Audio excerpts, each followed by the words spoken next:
When you think about the magnitude of the error of the young Earth creationist position, it's not a trivial error. They believe the world is 6,000 years old.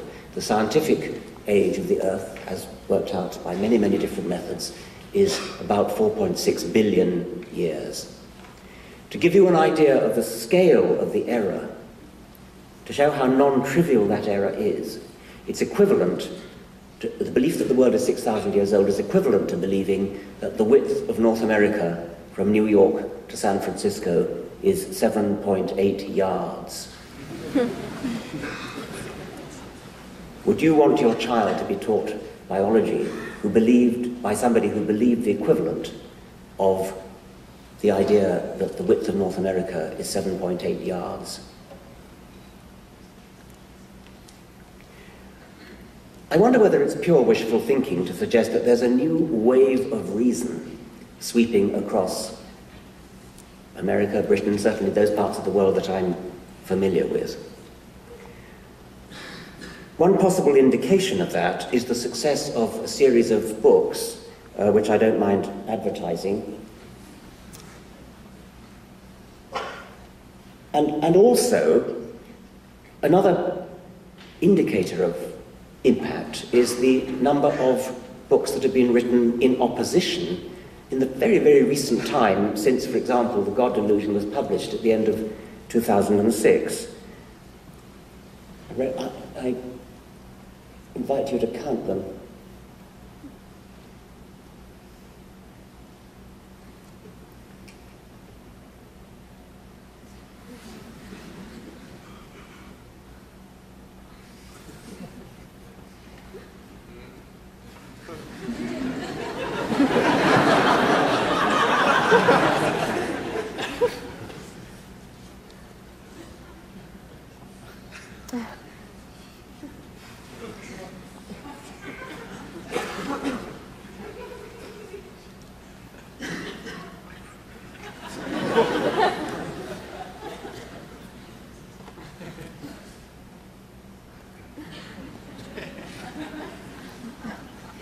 And just as a little afterthought,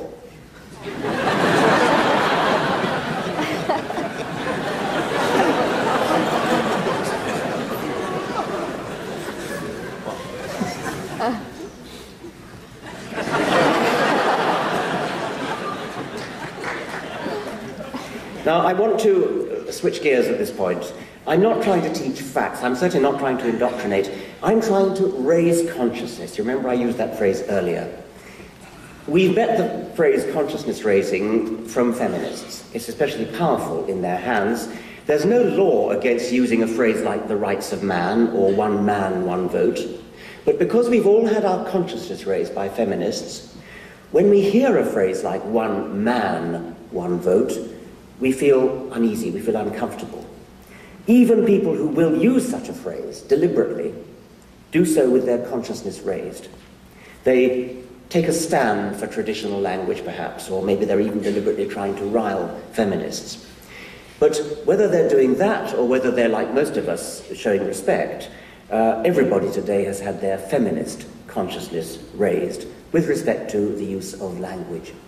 And I want to try to raise your consciousness about some unconscious assumptions that we all make about religion. So let me try a little experiment on you. At Christmas time, one year, my daily newspaper, The Independent, was looking for a nice seasonal picture. And they found a heartwarmingly ecumenical one at a school nativity play.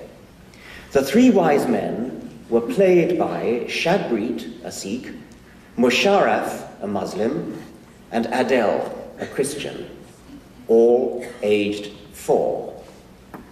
Now my guess is that you probably think that picture's rather sweet, and how nice it is that 4-year-olds who belong to different religions should come together in a nativity play. Now for my experiment. Shadbreed, a socialist, Musharraf, a conservative, and Adele, a liberal, all aged 4.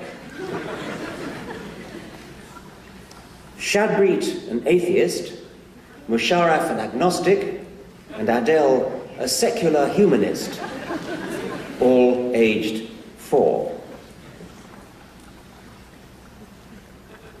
Nobody would even think about labeling a child of 4 with the opinions of their parents, with the political opinions, the economic opinions.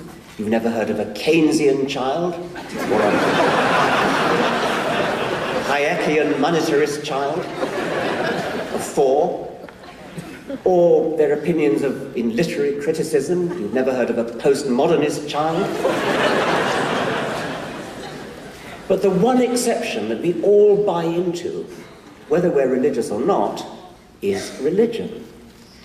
Somehow, bizarrely, we have all bought into the convention that it's perfectly right and proper to talk about a Catholic child, for example. There's no such thing as a Catholic child. By the way, that picture there those pictures are from Northern Ireland. Those are, quote, Catholic children in tears, attempting to make their way through a howling mob of Protestants throwing stones, and you could get exactly the same picture the other way around. There's no such thing as a Catholic child. There is only a child of Catholic parents.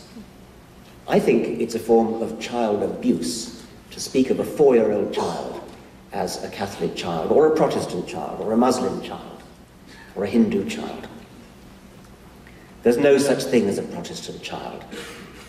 There's no such thing as a Muslim child. I repeat those slogans over and over again. I urge you to do the same thing. Whenever you hear anybody calling a tiny child, attributing to a tiny child, opinions about the cosmos, about humanity, about morality, which the child is far too young to know about, far too young to have reached an opinion about, protest. I say this again and again, perhaps too often, but when you're in the business of consciousness raising, you can't do it too often.